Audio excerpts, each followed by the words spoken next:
بسم اللہ الرحمن الرحیم۔ افطار میں جلدی کرنے کا حکم۔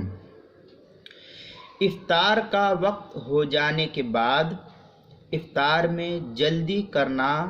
مسنون طریقہ ہے، بلا وجہ تاخیر پسندیدہ نہیں۔ احادیث شریف میں افطار میں جلدی کرنے کی فضیلت وارد ہوئی ہے،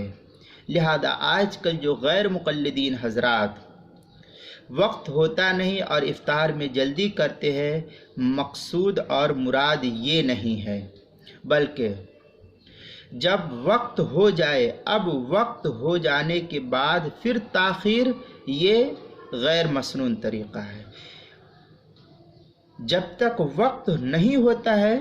اس وقت تک افطار کا انتظار کریں، وقت ہو جائے اس کے بعد جو ہے تاخیر کی گنجائش نہیں کرنی چاہیے، تاخیر نہیں کرنی چاہیے، خلاف سنت ہے۔ غیر مقلدین کرتے کیا ہے کہ وقت ہوتا نہیں، 1-2 منٹ پہلے ہی یہ روزہ کھول لیتے ہیں، لہذا اس سے پرہیز کرنا بہت ہی ضروری ہے، اس لیے کہ ان کے مسلک کے مطابق جو ہے یہ روزہ کھولتے ہیں، حالانکہ روزہ ہوتا نہیں ہے۔ حدیث پاک کے اندر ہے لا یزال الناس بخیر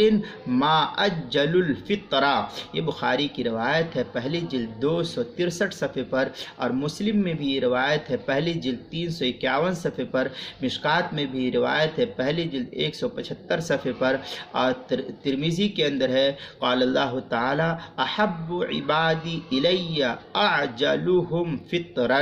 یہ روایت جو ہے ترمذی کے اندر نقل کیا ہے، پہلی جلد 150 صفحے پر جو ہندی نسخہ ہے، اور مشکات کے اندر پہلی جلد 175 صفحے پر بھی نقل کیا ہے۔ اردو کتاب دیکھنا ہے، کتاب المسائل دوسری جلد صفحہ نمبر 148 پر بھی اس کو نقل کیا ہے۔